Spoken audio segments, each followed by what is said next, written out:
Good evening and welcome grade 10 and 11 parents and guardians and students. For those of you who do not know me, I'm Carolyn Green, the principal of the senior school, and I'm very happy to be with you this evening. And as noted in the previous slide, just a couple of housekeeping items. If you can keep yourself muted during the presentation, just to avoid any background noise, that would be greatly appreciated. And also, you may have noticed that we are recording the presentation this evening for those families who are unable to attend. And this will be made available through Blackboard over the next few days with a copy of the slideshow as well.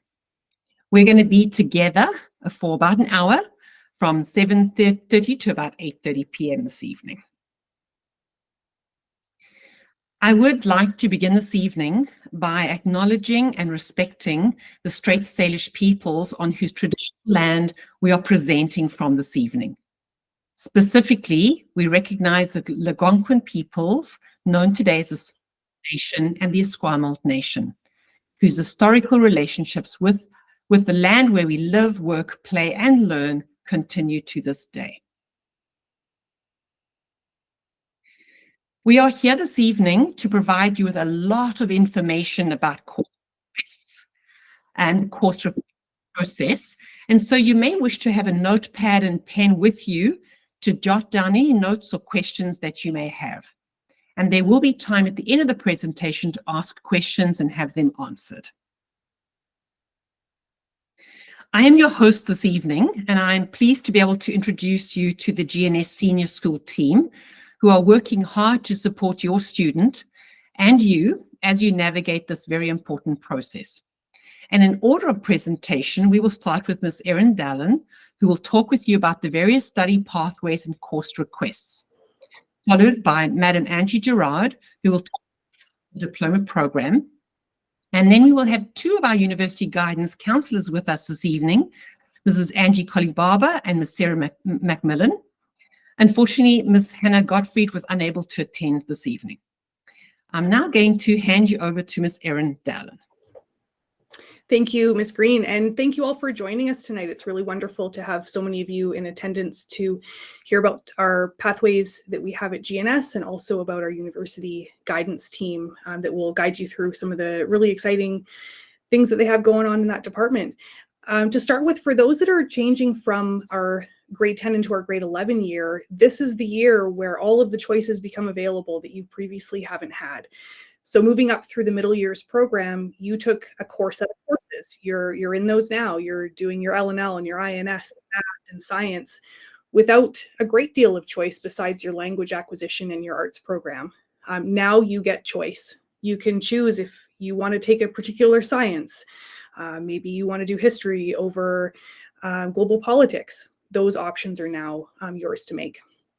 One of those choices you also have to make is whether you are going to be a diploma candidate or whether you're going to take a combination of IB and what we call high school level courses or provincial courses. Now, more information about that will come from Madame Gerard as our diploma coordinator later on in this presentation. What I want to focus on, though, is how the different pathways can allow you to choose those courses that will guide you towards your future university and beyond. Next slide, please. So we have presented to you a program of studies. It's now available on Blackboard, and through that, you are able to see many of the different pathways that we have. And there's an image that, if Ms. Green, you could progress the slide just a little bit more there. Yes, hit it 3 times for me if you could. So you'll see these images popping in. These are different pathways for students that maybe have different goals in the future. Maybe you really love sciences. You're going to choose courses in grade 11 ending to grade 12 that will lead you into a sciences career. Maybe it's engineering, maybe it's business, maybe it's arts. You now are going to be making those choices that will help guide you towards the university program that you may wish to proceed with. And that might sound kind of daunting. You're making some choices when you're in grade 10 about what you might think you might want to do when you are 18, 19, 20, moving on into adulthood. And one of the main focuses here is that we have a team in place that will help guide you through that. So it's a choose your own adventure, but with guidance. And looking through that program of studies will help you to figure out exactly what you may want to do and also what questions you may have to try and figure that out. Next slide, please. So grade 11s have some core courses that you still do have to choose. And these are ones that will ensure that you're meeting your graduation requirements in BC. So you're still going to be doing language and literature. There's a couple choices you need to make between different courses within there. You can choose higher level, you can choose standard level. There's language and literature versus literature A. I'm not going to go into the details of those courses because we'd be here for many hours, but all of it is in that program of studies for you to look at, and certainly speaking with your teachers will help. Language acquisition, we have our choices of languages similar to what you had in the MYP. You have Chinese, Spanish, and French at various levels, again, to choose from, and guidance from your language acquisition teachers will help you make those choices. Within individuals and societies, you're now going to get to specialize. You can choose global politics, we have history, we have economics, and again, those are at varying levels of higher level and standard level. Essentially, that just means an in-depth view of those courses at the higher level and slightly less depth at the standard level, but certainly enough that it will lead you into university courses within those disciplines. In sciences, there's biology, chemistry, and physics, and we also have environmental systems and societies, which is a really interesting course that bridges between individuals and societies and our sciences department. Really exciting course. And then in math, we have some choices of provincial level courses. Perhaps you were more on the art side of it. Maybe you want to be something like foundations of math. That might be a good choice for you. Or maybe you're headed towards sciences or engineering where you don't know yet and you want to keep options open. Maybe you'll choose Pre-Calculus 11. Maybe you'll choose our IB Math program. Speaking with guidance counselors in our University Guidance Center will help you to make those choices. And we do have elective choices. So you need to take 6 or 7 courses when you're in grade 11. And it's really up to you and what your goals may be. Maybe you'll take 2 sciences, maybe 2 INSs, maybe you'll add in theater. There are those options available to you. And we also have Launchpad. It's within our design department, and a new course, which is really exciting, called Cinemagic. We have an exclusive partnership with the Vancouver Film School, where you can work with professionals within the film community on animation, movie design, scripts, and so on. And it's a course that you can take in either grade 11 or grade 12. You can only do it once, though, no matter how much you love it. It's only one time. And it's a pretty special course that we're excited to offer. So that could be one of your elective choices as your 6th or 7th course. One thing in particular that you'll need to make sure that you're focused on as well is our career life connections. There's more information coming about that later on within the presentation. It's a required provincial course that helps guide you through important decisions that you need to make moving forward to university, along with just learning about yourself and what your goals and aspirations are. Next slide, please.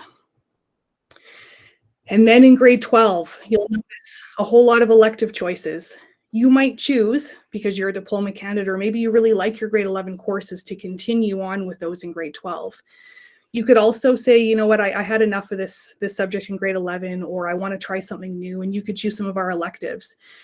We have electives such as law studies, social justice, anatomy and physiology. Again, we have the Cinemagic course. We have various choices that you could use to fill in those electives. We require our students to take 6 courses. 7 does fit in the timetable, so if you're excited to do an extra, you certainly can do that.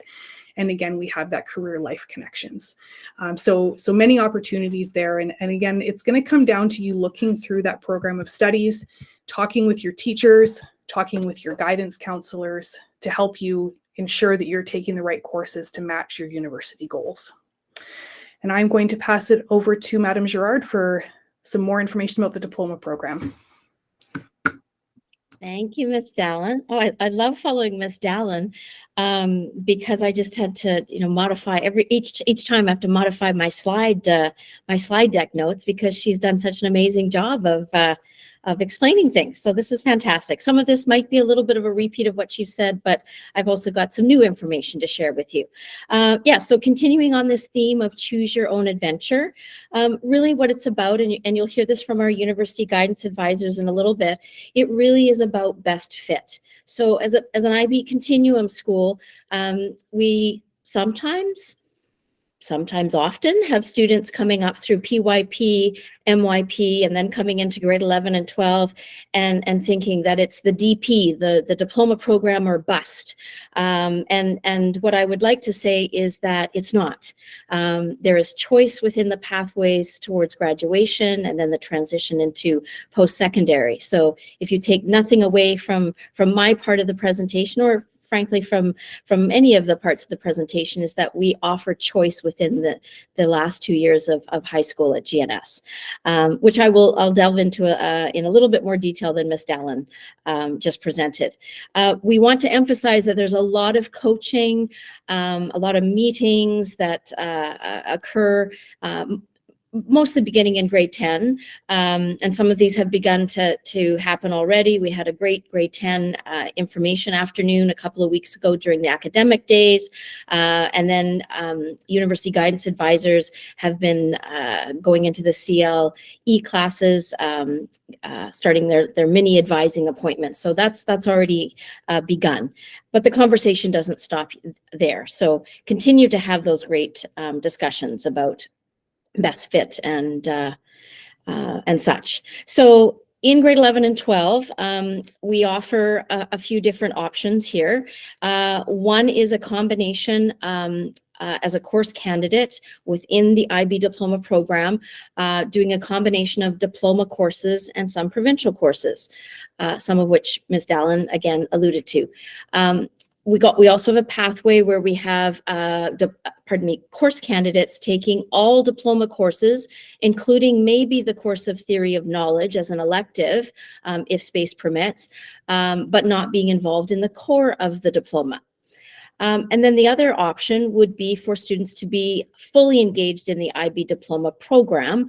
We at GNS like to put the word full in front of it so that we're crystal clear, and making a clear distinction between being a course candidate and being a diploma candidate. And again, it is not the full diploma or bust. There is choice, okay, for everyone. Next slide, please. Okay, so I'm just going to start with a description of what it would mean to embark upon this pathway called the full diploma candidate pathway. And again, pardon me if I do repeat some of what Ms. Dallin said, but I will try not to repeat everything she said. So as a full diploma candidate, you would be taking 6 courses, or grade 11s, you are currently taking 6 courses as a diploma candidate. And there is some choice within each of the subject groups, but we need the IB diploma program requires that there's breadth and depth amongst our academic courses, so that no, we don't get to choose all our favorites. Okay, and that is why one of the reasons why this program is so well respected by post-secondary institutions is because they realize that students did not just get to choose all their favorite subjects and knock them out of the park, so to speak. So in group 1, studies in language and literature, yes, we offer a continuation of what students coming out of the MYP have been involved with, this course called language and literature, but we also offer this course, a new course called literature. And I like to say, if you live, breathe, eat, sleep, read, you can't get enough of literature, then perhaps the pure literature course is for you. Otherwise, the lovely mix of language and literature might be a better fit. In group 2, Ms. Dallin mentioned French B, Chinese B, Spanish B. We also offer a course, and you can read more about it in the program of studies. It's called Spanish Ab Inicio. And so it is a course for students who have little to no experience, and little experience means really little experience in the Spanish language. And so you start at the very, very beginning, but we wouldn't call it a beginner's course, because by the end of the 2-year course, students do actually reach quite a high level. Okay. To be noted is that it is only offered worldwide, ab initio courses, as a standard level course. So full diploma candidates, you'll see at the bottom of this slide when it's talking about a balance of 3 higher and 3 standard, ab initio, there is no higher level option. So just need to be aware of that. Group 3, economics, global politics, and history. Group 4, the sciences, biology, chemistry, physics, and environmental systems and societies that Ms. Dallin referred to. In mathematics, we offer analysis and approaches. And then in group 6, we offer theater and visual arts. Where some of the flexibility is built in is, yes, we have to take, students must engage in a subject, at least one subject from groups 1 to 5, but under group 6, you'll see that it says either an arts course, a DP arts course, or if arts aren't really your jam as far as an academic subject, this is where students may double up and take, if you're heading into science, social sciences or humanities, 2 individuals and societies courses. So you could do the GLOPO history or the GLOPO econ or any other combination. In sciences, if you're heading into sciences or engineering, and you need to take 2 sciences, well, then you can do that. You can take the chem physics, okay?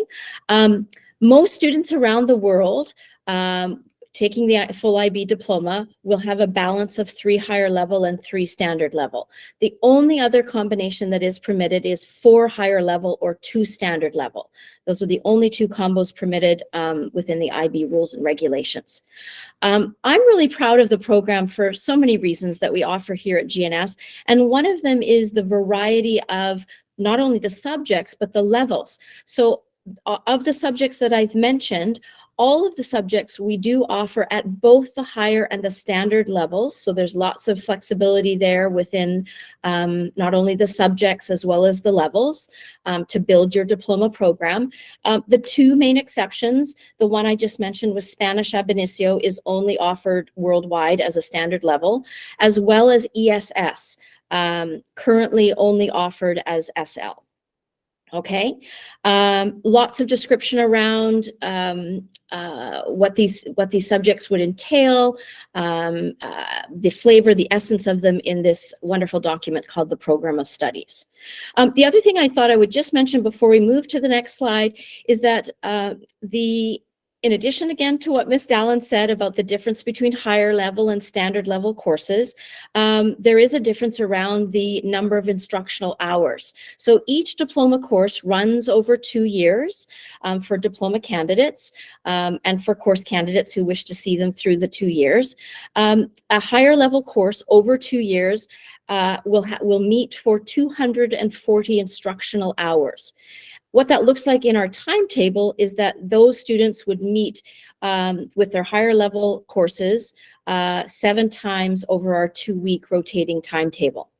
For standard level, the difference in instructional hours is 150 over the 2 years.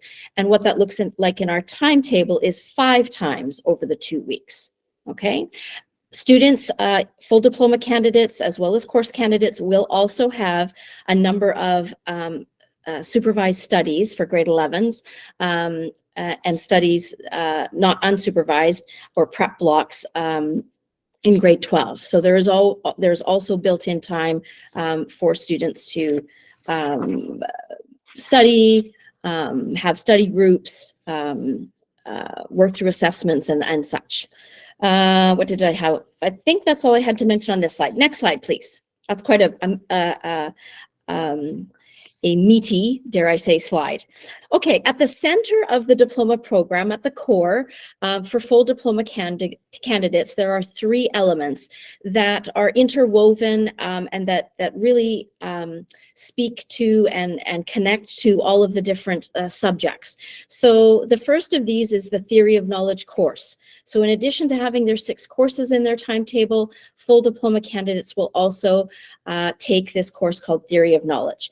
And I'm going to just use my cheat sheet here because I don't want want to mess up with the description of it because it is such an amazing course. So right out of the program of studies, this is a unique course where students explore ideas from a variety of disciplines and perspectives.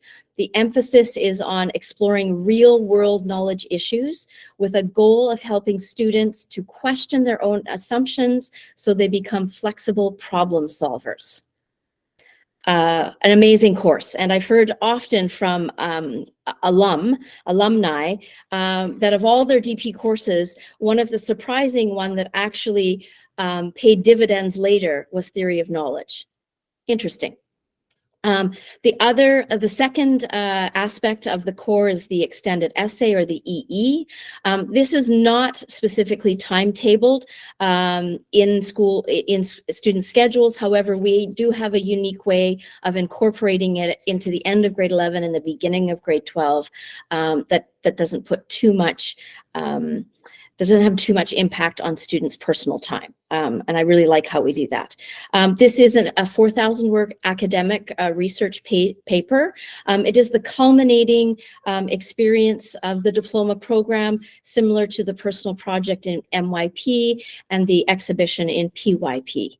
And yes, students do work with a supervisor who supports their work throughout the process. And for many students, it is one of their greatest accomplishments, among others, within the diploma program. And then the last aspect within the core, one of my favorite parts, I have many favorite parts of the diploma program, but this particular one is near and dear to my heart. It's CAS, Creativity, Activity, and Service. And so this is the IB's co-curricular framework. So we know that universities, post-secondary institutions, more and more are valuing the students, and you'll hear this in a few slides from our university guidance advisors. They really value the students as a whole person, not just their grades that they're presenting. And so this is the IB's way of providing balance within the diploma, the rigor of the diploma courses and I will use the term that diploma candidates use with me, and it is true to a certain extent, it forces students to strive for that balance. And not only to just pick their favorite co-curriculars in creativity and or activity and service, but to be involved in all three strands to show that breadth and depth. So we have breadth and depth within the academic program of the diploma program and their courses, as well as in the co-curricular. And again, this is very well recognized by post-secondary institutions, pardon me. Okay, next slide, please. So that was the full diploma program pathway. Now let's talk about course candidates. So I mentioned earlier that there's even choice within the course candidate pathway, and this is quite exciting. So students may choose to be involved in all diploma courses throughout the grades 11 and 12, but not and maybe TOK as an elective, as you'll see on the slide. They would be continuing to be involved in service because that is an element of our programs, right from JK all the way up to grade 12 that we really value, and is a Ministry of Education graduation requirement that we focus on. They would certainly continue to be involved in co-curriculars as course candidates for the same reasons I've just described, that post-secondary institutions are not just looking at fabulous grades from your favorite courses, and so that you could have a student involved in a number of DP courses, perhaps theory of knowledge. They would not write an extended essay. Or the other pathway within the course candidate pathway is that students could take a mixture of diploma courses and provincial courses. I'm going to be completely honest here. As you will see in the program of studies, there are fewer provincial offerings in grade 11. So most of your courses, whether you're a full diploma candidate or a course candidate pathway, you're going to see it's very diploma heavy. Okay, where it really starts to open up is in grade 12, where there are more provincial course offerings. Okay, so just to be aware of that. Next slide, please. We know that some parents are interested. They will often ask, about our data. How many diploma candidates do we have per year? How many course candidates? What does that look like? So here's a slide that provides the last 5 years of data, grade 12 students' pathways toward graduation. And I'll just walk you through this.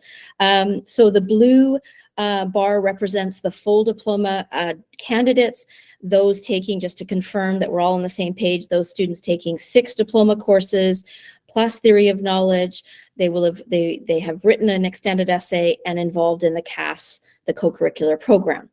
The green represents the course candidates, those students taking all courses as diploma subjects with or without theory of knowledge, but with no extended essay or CAS involvement, but still being involved in service and co-curriculars, of course, or perhaps a combination of diploma and provincial courses. The yellow, there isn't too much yellow, and maybe I should have chosen, I realize now, a brighter hue, so there isn't a lot of yellow. The other qualification towards graduation, I just wanted to share, represents students taking a pathway that includes only provincial courses. Again, this is grade 12. This may include students with learning differences and/or students who join us in grade 12 for graduation. And there aren't very many of these students, but we wanted to recognize that we have a diverse student population and we do have pathways towards graduation which support each of our students. I think that's it for me for now. So I'm going to pass it on back to Ms. Dallin. Thank you very much, everyone. Thank you, Madam Girard. So I just wanted to briefly go through our course request process. Within the latter part of February, you're going to receive a message from me that details how you go about choosing your courses. For students, this is exactly as you would have done in previous years. You log into Blackbaud, click the course request button, and then go through your choices. Importantly, this is set so that if you have not selected the required minimum, it's not going to let you save it. It's going to alert you to go back in and select some of them. For grade 12s, keep in mind that your language and literature course that you are taking in grade 11 must be the same that you are taking in grade 12. So you can't switch from language and literature to literature A or the other way around. So it's a continuous 2-year course. And then those electives, if you wanted to, say, take anatomy and physiology, the only requirement for that is that you took Science 10. So just being mindful of some of those prerequisites, although for the most part, our electives, they're open to you. Go ahead and pick what makes sense for you based upon your goals. Parents, your role in this is to have conversations with your student to make sure that you know what courses they're signing up for. We feel really strongly that this is a team effort. It's going to involve the university guidance counselors, classroom teachers, the folks that are in this meeting with us, myself, Madam Girard, Ms. Green, to help make sure that our students are taking the right courses for them. We ask that parents, and this is new this year, you are going to be signing a form on Blackbaud that goes through basically saying, I saw my students' course requests, I've had conversations with them, I know what they signed up for. Because we really, again, feel strongly that the parents are involved in this process. So you'll see that showing up just like you saw for the beginning of the year forms that you need to fill out. In order to see your students' course requests, you have to ask them to log into Blackbaud. You sit with them at their computer, you take a look at it. You will not be able to see their course requests unless it's through your student's login. And this is intentional because we want our students to have some autonomy in making those course choices. But again, it's a team effort here. We got to make sure that we're keeping those lines of communication open. So again, you're going to see this information come out over the next few weeks in anticipation of the course request process opening on March 4th, closing on March 15th. And I encourage you to reach out if you have any questions. I'm happy to help. Likewise with our guidance counselors and Madam Girard, we're here to assist in making sure that you are going the right way with all of your courses. And that is all for me. I am passing it over to our university guidance team. Thank you so much.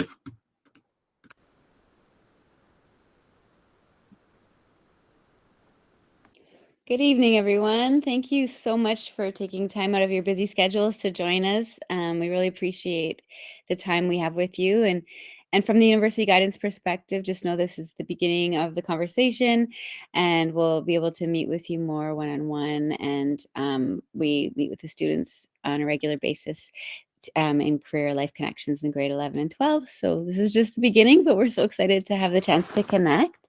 My name is Angela Kalababa, so Miss Kalababa at GNS, and I'm one of 3 academic or university advisors that will help you plan your courses with intention and perspective, looking towards the future. So next slide, please. In total, we have 45 years of experience with the 3 of us, and that the experience directly applies to post-secondary advising. We all come from that background and have been applying that knowledge in the high school university guidance setting for the last number of years, around probably 7 or 8 in each of us. So I am in my 7th year at GNS, and for the years prior to that, I was working in the post-secondary realm at the University of Victoria. I worked in recruitment and admissions, and I did that for 14 years. And I traveled to over 60 different countries in that time, entering classrooms just like ones at GNS, a lot of IB schools, in fact, to help students decide what would be good paths for their future, and choosing the right courses and considering what their passions are, what would be a good fit for them. And I traveled with other universities from around the world, but especially Canada, built a really great network up and some great knowledge about what those schools look for in terms of ideal candidacy. So now I still know all those people and continue to build relationships with them over the years, which really helps in this position to help connect families to the right people directly to the source in an ever-changing landscape. And I'm also a mother, so I'm a mom to Bryce, who's in grade 3, and Connor, who is in grade 5, and they go to the beach campus at GNS. So I made up some families, and I look forward to supporting you all in the next while. And I'm just going to pass it over to Sarah McMillan, so Miss McMillan can introduce herself and tell you about Hannah Gottfried as well. Thank you. Next slide. So that's a summary, overall high level of what I just talked about. But I'm just going to pass it over to make it more personalized. Thank you. Next slide. Hello, everyone. Thank you so much for being here. You know what, we'll just mix it up and we'll introduce Ms. Gottfried first. She's unfortunately not able to be here with us tonight, but she is a new team member at in University Guidance at GNS. She's in her first year, and we're just absolutely thrilled to have her on board. She's kind of seamlessly fit into our team. We're so grateful to have her.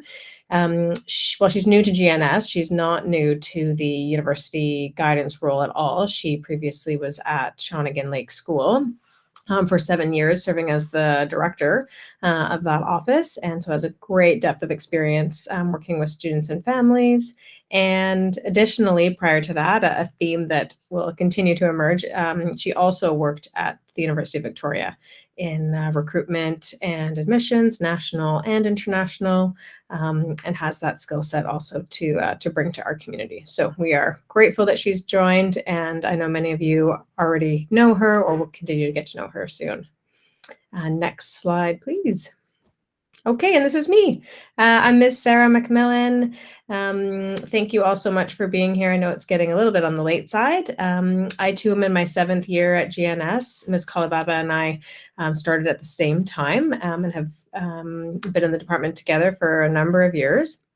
I originally am from Ontario, and upon graduating from Queen's University, I started in a recruitment role there as well, traveling nationally and internationally at that time, and then moved out west and spent 8 years in the UBC Vancouver admissions office, which was a great learning experience. A key piece of admissions work that was happening at that time was the establishing of the personal profile, which is part of the admissions process still at UBC today. So great to have some insights on how that all came to be. And then finally, moving to the island, I spent some time in the academic advising office with current university students at the University of Victoria before joining here. So been really just grateful for the opportunity to intersect with the university admissions process from multiple different roles, from recruitment, from admissions, from the current student perspective, and bring that knowledge to my work here as well.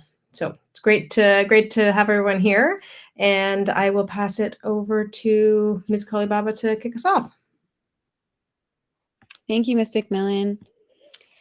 So we're going to begin our part of the presentation by working backwards. So we're hoping we can lead you down a variety of paths this evening to consider what might be the appropriate choice as you kind of pave the way with course selection. We want to acknowledge that a lot of people don't know what they want to study in post-secondary or what careers they may choose, knowing especially that careers are constantly evolving and changing. But we do want to empower you to realize that there are just doors that you're opening when you apply to universities and colleges, and some that you are going to be closing, and that's perfectly fine. And that's what you need to do at this point, because you need to align yourself with your strengths and passions and your interests, and know that you will try a lot of different things in post-secondary. In the first year or so, you'll sample different courses. 50% of first-year university students change their mind, and it's just a process. It's a journey. And so try to be kind to yourself as you determine the next step, knowing that in the long game, you're going to adapt. And we're going to help you have the skills and tools to adapt well in this ever-changing landscape. So we're going to talk tonight about what you would need to go into different focus areas in university just to open that door, and so that you are careful to not close ones that you might want to have access to later. So it's about, intention, but also flexibility, knowing that things can change along the way. So next slide, please. With the University Guidance Center at your service, and happily so, we really love what we do. We want to get to know each individual student to help them realize how they shine in unique ways. And so we've developed a curriculum very intentionally with Career Life Connections 11 and 12, where we see the students every 2 weeks for those 2 years in grade 11 and 12. Most schools would offer a course like that online, kind of project based, but we've developed it so that we have touch points with the students to make sure we get to know them and hear what suits them and their goals. But we have activities and assessments and a curriculum that helps students to become more self-aware, because we find that that is really the root of a successful alignment and happy life, is to know yourself in meaningful ways and develop a path and a plan that is really aligned with your values and the really core parts of yourself. So we'll talk more about that in a second. But the best thing is if we can get to know people one-on-one. So we encourage individual meetings, and that can be with families as well.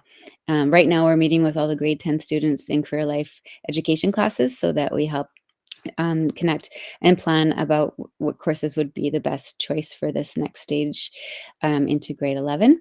And so we'll share that information again with you this evening, but we are connecting one-on-one.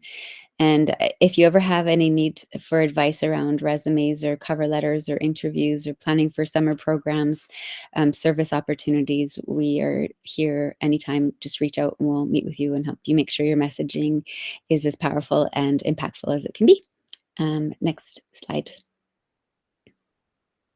So overall, it's about empowerment. As you can imagine, the decision making can't come from us. We're not the one going off to post-secondary. So we want to help the students really feel a sense of awareness of what the options are, and ensuring that they're aligning themselves with actual real meaning, not just following the crowd or and looking at maybe just something like rankings where the student themselves wouldn't actually thrive and do well in a certain learning environment. So we help students to figure out what makes them different and unique, and notice things like how time passes quickly for them when they learn about certain subjects or do certain activities. That's a real indicator of passion, and passion will fuel a real sense of commitment to activities and certain subject matter where you grades would be stronger, and you align yourself with programming in your future that actually is interesting to you, which would be really valuable because you want to have careers that align with your own personality. And so in our class, we'll help you figure out what is your personality and how do you get your energy, and how do you want to communicate that to the world. We plan around our courses around how to do research, how to look up admission requirements, how to prepare for supplementary materials, which may involve interviews or essay writing, questionnaires, portfolios, all these sorts of things. So we work together in partnership in that. And we help to put a timeline together that makes sense depending on where the student wants to go. Next slide, please. It is a partnership. Again, we are not the expert on the student. The student knows best about what would be a good fit for them, but also the family.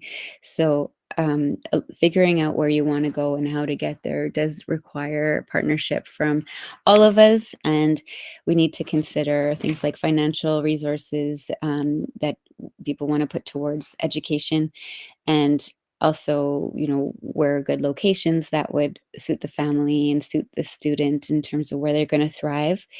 And so all of it takes a bit of planning ahead of time. But mostly right now, just keep an open mind. Notice your interests and your passions. Just lean in to your hobbies and join things. Stay as an active participant in your own life, and reflect on what you're learning along the way. But when it comes to courses, we'll help you a little bit more as we move through, which I know is kind of what's pressing at this point in time. But no, you're not alone in any of this. Thank you. Just next slide. And fit really comes down to this recognition that we're all individuals and we all have different stories, and we're developing our story as we go. And so you want to notice what drains your energy, what brings you energy, what inspires you. And you also want to notice things like, do you like to be more anonymous, or do you like to be seen, the center of attention? And because different classroom environments and institution sizes could really impact your ability to meet those needs. And what kind of city do you want to live in? Do you prefer small cities? Do you want the hustle and bustle of very large cities? Or are you somewhere in the middle? And so as you travel with your family and with yourself, just make sure you're noticing how you feel in different places, because it's university's first degree is usually around 4 to 5 years. And so you want to make sure you're aligning yourself with places that will make you feel your best and energized, and you have a sense of balance. So I don't know how many of you have lived in cold climates, but perhaps you could try a visit to a city where in the winter, where you might notice how you feel in that, because that is a big part of a university season is during the cold climate. So get out there and notice that, and take some of your free time on the road into those university settings. And thank you. Just next slide, please. So overall, we've introduced you to a lot of different themes this evening, and we're here to help you answer your questions. And just know, because GNS is an IB curriculum overall, whether you do the full diploma or not, it is seen as an excellent quality of education by the post-secondary institutions around the world.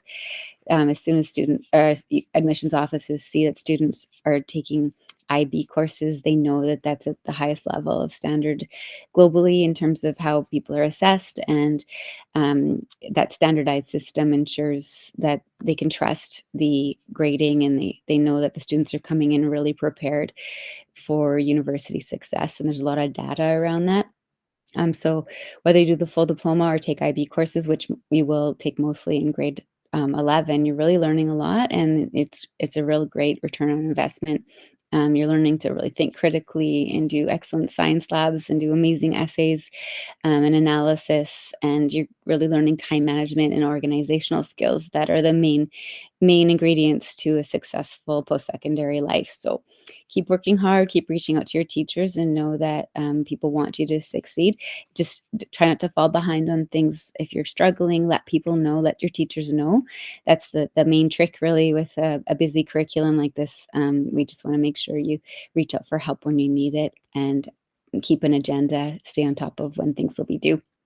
But universities will potentially give you post-secondary credits. So if you did a higher level course over the 2 years, grade 11 and 12, and it resulted in a certain grade, and it's a reasonable grade most of the time, and they could give you a full year university course for that subject. So that helps to offset, how long you might need to be in the classroom in university. And some schools will give you a full year of transfer credit for the IB diploma. There'll be specific scholarships and early admissions offices for offers for IB diploma candidates sometimes too.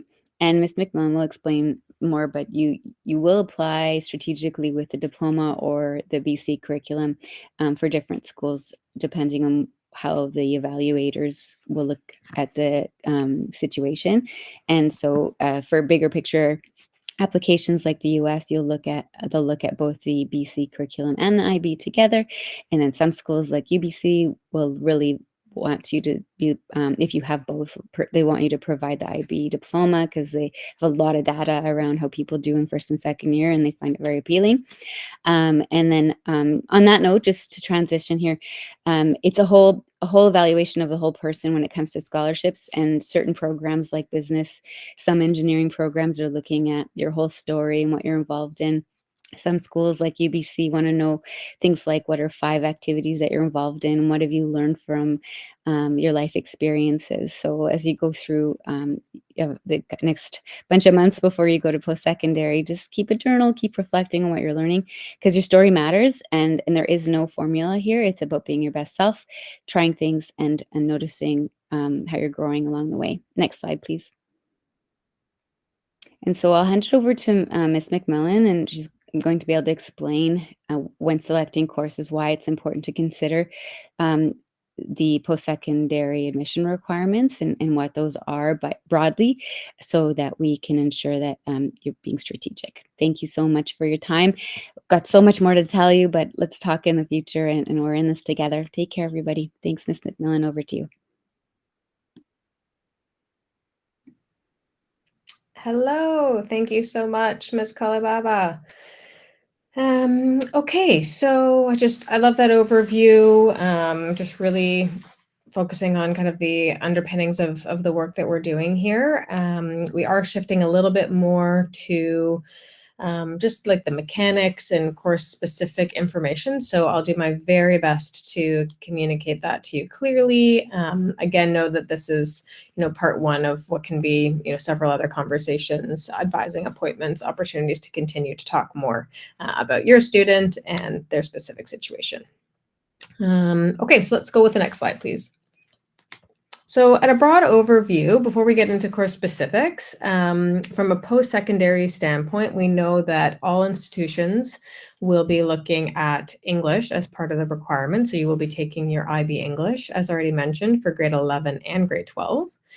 If we move from the most flexible spaces to more prescribed programs, the humanities, this is really kind of like the Faculty of Arts, and I'll explain a bit more what that means in a moment, but the humanities, the social sciences, there's more in the way of flexibility when you're thinking about your course choices for students who are leaning in this direction. If we shift to the engineering and the sciences, that's where you're going to find more in terms of those prerequisite courses, which means courses that are required to gain admission into those programs. They're looking for that base of foundation in some sciences and typically some math to move through that door and then have that as a launching off point. So you will see more in the way of required courses there. And then I'd say business is kind of in the middle, really looking at that English for the communication skills, and as well as a senior level math and some additional information there, which I'll talk about more. Okay, next slide, please. Okay, so within our community, as I believe has been mentioned already, for grade 11, so for our 10s into 11s, you're taking majority IB courses. For the full IB diploma candidates, you're taking 6 plus theory of knowledge. For our course candidates, you are still on balance taking majority IB. And the main shift there would be for students who are best fit with our provincial math curriculum, meaning selecting a pre-calculus Math 11 or foundations of Math 11. Okay, for those course candidates, again, you have flexibility in choosing from the standard level and the higher level IB courses. You could take all standard level if that's best fit for you. You could take a couple of higher levels than the rest standard and a couple of subject areas that are a real strength. So you have some choice there. And all grade 11s and grade 12s are really taking that 6 set of courses as discussed, plus Career Life Connections 11 and 12. We will talk a little bit more about math in just a moment, but really for those IB diploma candidates, you need to be best suited for the IB A&A math. And then for our families who are currently in grade 11, of course, candidates in particular, as was mentioned, we have a handful of provincial 12 courses that we have researched at numerous Canadian universities and are considered academic courses for admission. Those are courses such as Social Justice 12, Law Studies 12, the Pre-Calculus Math 12, Anatomy and Physiology 12. Again, they're all written in the program of studies, but those would be courses you could take in your grade 12 year to support your post-secondary applications. Okay, next slide, please. Okay, so let's talk about math, always a very hot topic, and how fortunate that our offices are located just down the hall from the math department. Really just providing a few recommendations here to support that conversation. It can be, in some cases, a straightforward response, and sometimes this is a very complex question. So recommendations would be, number one, please do talk with your math teachers. They know your current capabilities. Perhaps they've taught you for more than 1 year. So really, please do speak with them as a great resource in supporting this conversation. To be successful in math, you do want to find the course that is best aligned with your strengths. We are going to talk a little bit more about pathways and some of those post-secondary requirements. In the post-secondary world, for programs that require math, such as a science or an engineering, you want to be performing well in that class. So we really want to think about fit for math. And then in the post-secondary sphere, excuse me, there are many schools in Ontario that would indicate they require calculus for admission at the grade 12 level, for business, for science, for engineering. And the IB Math, ANA, SL, or HL 11 and 12 is the course that contains that calculus component. And then one other note from the kind of post-secondary sphere is that at UBC Vancouver, for their Faculty of Arts programs, they require either Pre-Calculus Math 11 or Foundations of Math 12 for that admission pathway. So we wanted you to be aware of that. Next slide, please.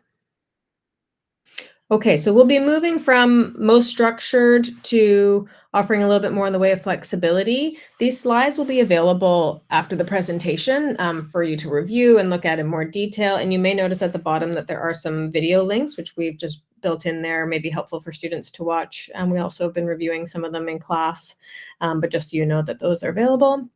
So at a high level for students interested in engineering, it's really the math, the chemistry, and the physics. Those are the 3 core courses that you're looking for. And there are a few combinations which could check those boxes. The math pathway is a little bit more nuanced. Could be either the IB Math, 11 and 12, SL or HL. We have some students in grade 11 potentially with us tonight who are completing IB Math ANA 11 for 1 year and then may look to move to the Pre-Calculus 12 in grade 12. That's another option. Or the combination of the Pre-Calculus 11 and the Pre-Calculus 12. And then just adding in that note, we know as an example, the University of Toronto, the University of Waterloo would be schools that are looking for that calculus component. Okay, then the chemistry and then the physics.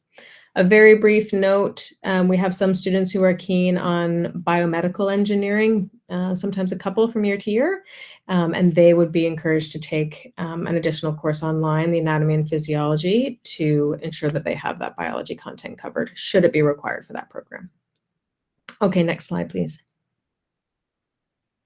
So sciences, again, will require that senior level mathematics, either the IB Maths, the ANA Maths, or the Pre-Calculus leading to the Pre-Calculus 12. Again, the note regarding the calculus. Most students would take chemistry, standard or higher level. And then the question then becomes which of the next two sciences would I take as my second science? Will you include the physics, or you are more keen on biological sciences, in which case you may take the IB biology. At a high level, it again would be the math and 2 senior sciences typically for admission to a Faculty of Science program. And then a couple of specific notes down here would be that we know University of Victoria and UBC Vancouver, 2 regionally close options that have a fair bit of interest, are looking for physics at the grade 11 level, 1 year. And students may choose to take 1 year of that course online should they need to. And conversely, there are some health and medical science programs in Ontario that may be looking for a biology, in which case the anatomy and physiology 12 may be recommended. So really for science students, we've had lots of these conversations in Career 10 classes, but if you'd like to discuss further, we really encourage an advising appointment. Okay, next slide, please. So business programs.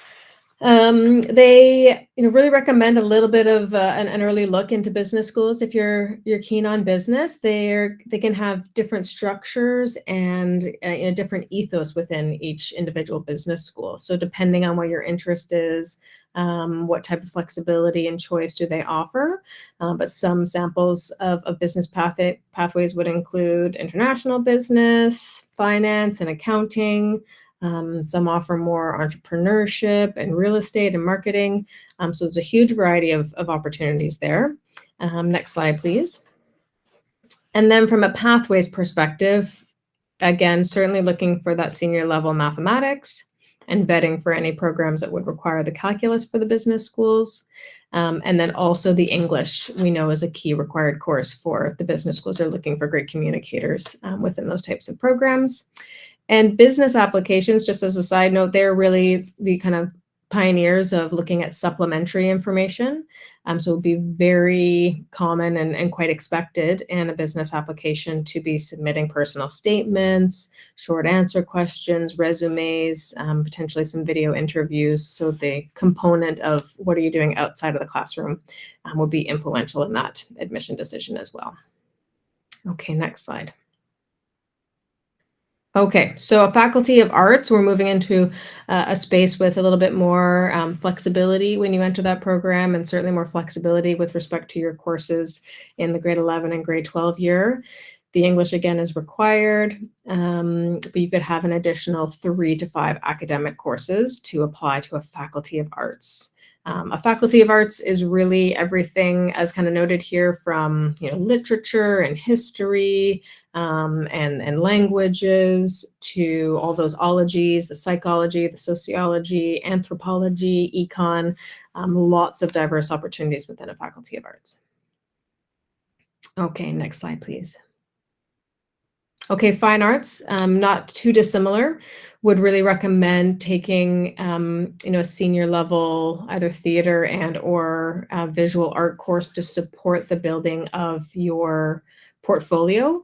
The real emphasis in the application process for fine art-based programs is either the audition or the portfolio, those types of components. So you need your academic courses and then quite a bit of time and energy into your visual art or your theater work.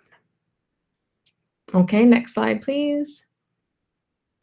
Okay, so a couple more here to go. I know it's been a long list. It's also not been an exhaustive list, but we did want to highlight some fairly key program pathways for you, just so you have the information. I think Ms. Kolibaba mentioned, but of course we always go to the source, go to the institutional websites to really clarify admission requirements. But highlighting a couple final ones here. So computer science, we always have interest in computer science. There is some nuance to how computer science is offered at schools across Canada. Is it in the science faculty? Is it in the arts? Does it have its own individual school of computing? There's a little bit of variety there. So we really do require and highly recommend that advanced research just to make sure you're well set up to move into those pathways. Senior level math, and certainly at some of those schools will be looking for that calculus, so the IB maths, and at least 1 or 2 sciences. Again, it kind of depends on where the computer science lives. Is it more in that kind of engineering home, in which case they may be looking for 1 or 2 sciences.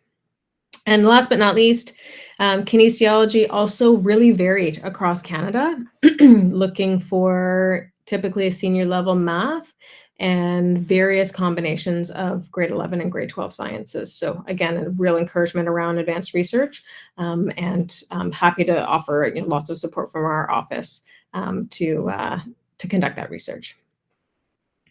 Okay, next slide, please. Okay, this is, I think, my final slide. I'm very aware of the time. We often get questions about professional programs, professional opportunities, those long-term goals of medicine, law school, other opportunities. Just a few key points on those types of longer-term goals. In the North American context, that is a second degree, so you would need to be completing a few years, at a minimum 3 years of undergraduate study. So that study immediately after high school, 2 to 3 years there at a minimum, and then be applying to some of these professional programs. We know they're quite selective in nature. So again, you're preparing yourself so well for those longer term goals by completing the IB program here, really honing those skills, challenging yourself at this time to support great performance when you get to university. What else do I want to say about this? Really, another key component is who you are outside of your marks. There are short essays, personal essays, interviews involved. So they're very much looking at the whole person.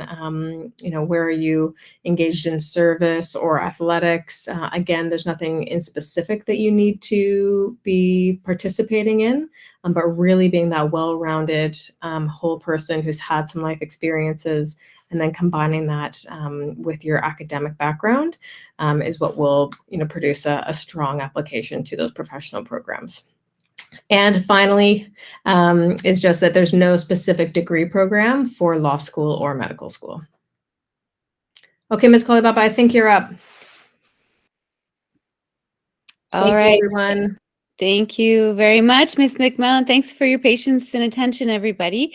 So in closing here from our end, we just wanted to encourage you to tour, like I said earlier, speak to us anytime, but especially if you're thinking of going out of country, or you're looking at maybe being a varsity athlete, which is meaning for a university team. We'd want to talk with you just about strategy ahead of time.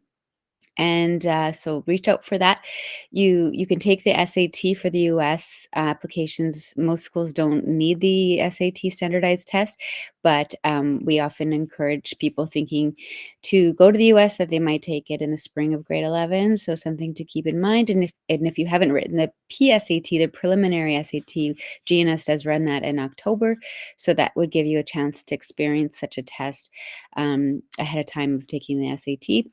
And you don't always have to give the SAT results to schools if you didn't want to. So something to talk with us about. Just put that out there because I know it's on some people's minds. But overall, you get to interview those schools. They want you to go there. They want excellent students. You are all excellent students with a full balanced life, many busy co-curriculars and sports and service and part-time jobs, and oh my goodness, we know you're busy. So remember, ask questions, attend information sessions, go to the college fairs, university fairs. Please check your email and the GNS news, because we're constantly sending out information and opportunities your way. So talk to these people to figure out why they'd be a good fit for you as well, not just the other way around. We want to make sure that you find the information ahead of time so you can take full advantage of these great opportunities out there. Next slide, please. So we have a Blackpod page, University Guidance under Resources. That's also where you find the course request information. There's tabs on there, and also information about the International Baccalaureate program and grading and all those things. So that GNS Blackpod Resources, great tool for you. Keep in touch, email us if you want to connect, and please give us your availability. The more we know you, the better we can support you. Thank you so much and have a lovely evening. And I think we're passing it over to Ms. Green and for potential questions. So thanks again. Take care. That was certainly a lot of information coming at you. So now it is your time to ask any questions. just so that everybody gets a chance to do so, we're asking that you use the chat function at the bottom of the screen to add your questions in, and then our team can respond accordingly. And if you see me looking to the right, it's because I have two screens that I'm managing. So if you have any questions, now's the time to ask. And I see that Ms. Dallin has shared with us the program of studies. Question, is there an entry-level French course in grade 11? Yeah, I can take that one. So no, similar to the Spanish ab inicio. I'm not sure why my video. Oh, there I am. So the Spanish ab inicio is the only entry-level language, second language course that we offer within at our school. And so students coming into grade 11 would have to have experience. It doesn't have to be, you know, since PYP or even all of MYP, but they must have a certain level of experience with the language to be able to engage with the two remaining years in grade 11 and 12. Thank you. Are AA math and calculus the same? So the calculus course just by itself is a provincial level course. It can also be an AP course, but of course we're IB, we don't have those ones. Whereas Math A&A is different in that it also incorporates other branches within mathematics. So it's covering the calculus curriculum and then some. Thank you. How many hours is TOK for IB course candidates in the schedule? And what is the advantage for non-full IB diploma students to take TOK? Okay, so TOK has an hour requirement as well. It is 100 hours over the 2 years. And in the schedule that looks like six, correct me if I'm wrong, Ms. Dallin, it's 6 contact times over the 2 weeks. In grade 11, yes. In grade 11. And when I mentioned the opportunity for course candidates to take TOK as an elective, it is not available to them in grade 12 because in grade 12, the focus of the second year of the TOK course is on the TOK essay, which is only needed for diploma candidates. And what is the advantage for a course candidate to take theory of knowledge? Well, it is around what I mentioned as far as you know, the problem-solving skills, the knowledge questions that they're involved, that they're engaging with. There's a lot of discussion that happens, different perspectives, bias, ethics. These are all fantastic. It's fantastic content, but it also is allowing students to hone these skills, which then are transferable skills to the post-sec landscape. Great, thank you. And there's just a follow-up question for the math one, Ms. Dallin. When we're talking about pre-calculus, does that mean calculus or are they different courses? So they are completely different courses. So calculus is often one that students often take when they get to university. At our school, we offer it separately within that IB program. Pre-calculus, as the name would imply there, we're not looking at differential equations. We're not doing integrals or any of that stuff that some people may have taken once they're in university. So as the university guidance counselors were mentioning, it's really important to make sure that students are choosing the right math pathway for whichever program that they're wishing to achieve at. And I hope that answered your question. If not, please do follow up. All right, a question here. On average, would you say that students who take the full IB program, full IB diploma, have a better chance of getting accepted to university of their choice? And she's also wondering to what extent IB grades matter in university acceptance when normal courses would likely result in better grades. So really about the competitiveness of having IB courses in applications for university. Well, I can start here, and then if Ms. McMillan and Ms. Kalibaba would like to jump in. What I like to say to students and parents is that we do support all these different pathways towards graduation. If the truth were firmly in the diploma, the full diploma camp, that only those students were getting into the universities of their choice, their first choice, the most competitive programs, then it would be pretty silly of us to support the course candidate pathway. So really, it is about best fit. That the full IB diploma candidate is not best fit for all students, and we recognize that, and therefore support these different pathways.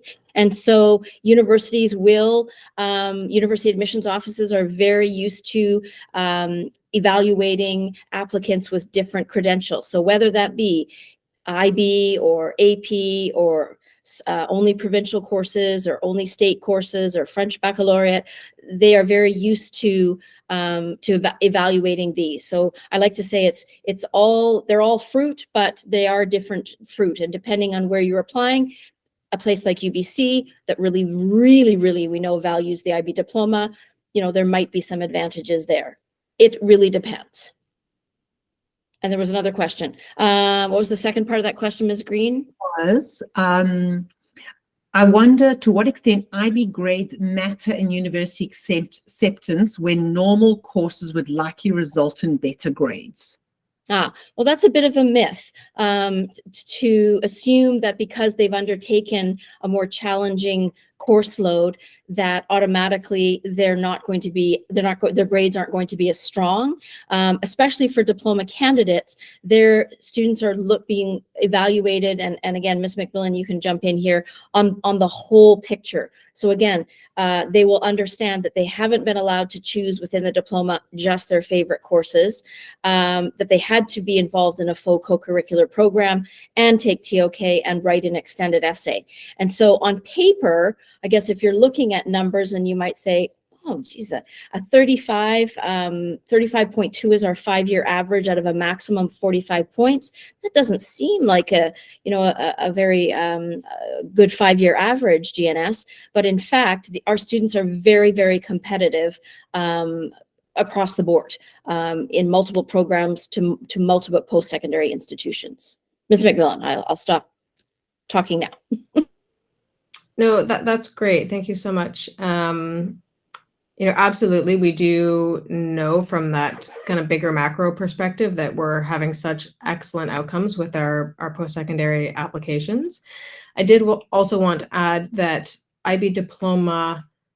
full IB diploma students at the end of 2 years who have completed all of the components are also graduating with their BC Dogwood diploma. And so part of the work that we do in the post-secondary landscape is to liaise with schools, ask those questions around evaluation, and support, to the best that we can, strategic applications. So students who are in the full IB diploma could choose to apply to some schools with their full IB where we know it's going to be fully looked at, that they will be really competing against their peers, and it's a well-recognized credential of excellent post-secondary preparation.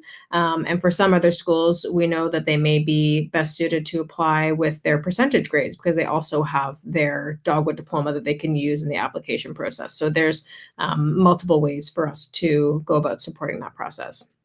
Also, I would just add, which I think we've kind of covered, but just the preparation that the diploma can provide, again, rooted in best fit. It really has to be best suited to that individual student. But just as it connects to a smooth transition for them to, first and second year university, we know that it does provide them with the skills, the ability to write university level papers, write university level labs, and have that skill capacity to then translate that into not just getting into their universities, but also doing very well when they get there. Thank you. Can students change their mind after grade 11 if courses are 2-year courses? I can answer this one. So sometimes there can be some changes, and it really depends upon the course. The only absolute mandatory course that's required for graduation there is electives that have to be added in, but the one that's mandatory is the language and literature. The course that the student begins with in grade 11, that 2-year course must be continued into grade 12. So you can't change to a different language and literature course in the second year. If we're looking at, let's say, history, global politics, economics, physics, chemistry, biology, those are 2-year courses, and the grade 11 course is a prerequisite to take year 2. Now let's imagine that a student took chemistry 11 and said, you know what, I actually don't think I want to continue in chemistry, and they want to pick up an elective instead. That's perfectly acceptable, and we have a number of electives that they can choose, such as law studies, social justice, anatomy, and physiology. So there are some options there. Within math, in order to take calculus, and this, Ivan had a question about the pre-calculus in grade 11 and calculus in grade 12. If you would like to do calculus, it begins in year 1. And so you're taking IB math starting in grade 11, you're continuing that through grade 12. You cannot join IB math in grade 12. You can go from IB math 11 into pre-calculus 12, but not the other way around. Since that calculus course, the math A&A is a 2-year program. So I guess long story short on that one, Kristen, is that it's a little bit complicated because there are some nuances to what is allowable when moving from grade 11 to grade 12. And certainly specific questions, the team were super happy to help figure that out for students as we go along. I also note, Ms. Green, that there's a course question about first come, first serve, and I can address that while I'm on the mic here. So what we do, and this is different than a lot of other schools, is that we believe very strongly that we want to build course timetables that match the student in their unique pathways. And so some schools, they'll say you can choose from timetable A, B, or C. And we fill up those courses, and if they're full, maybe you won't get them, maybe you will. We don't build our timetable that way. We take our course requests that students would like, and we tailor our timetable to those course requests. So there, for the most part, will not be any issues as long as students complete their course requests on time. And that's the most important thing. You have to get it done by March 15th. So if, for example, a student wants to join a course and they change their mind later, and it's after course requests have finished, there may not be room in that course anymore. So if the course requests are done within our window, we then build our timetable around it. In some cases, if there is not enough requests to run a course, we may have to cancel it though, since it may not be within the best interests of the school and the students in that class to run it if the enrollment is too low. Thank you. Is it mandatory to take a language course in 11 and 12? And I'm assuming that's a second language. I can do that one too. So we believe very strongly at GNS that our language acquisition or our second language courses are fundamental to the student, really. It gives them really great life skills, exercises different parts of the brain, and we do feel that it's important. In addition to that, there are a number of universities that require it. And what we really want to focus on is having those students take that grade 11 languages acquisition course so that whatever options that they want to proceed with in university, they have those required courses. It can be rather unfortunate if you can imagine a student that didn't take a language in grade 11 and then they change their mind and have to go back and take a language course to apply to the university that they want to go to. So we make it mandatory.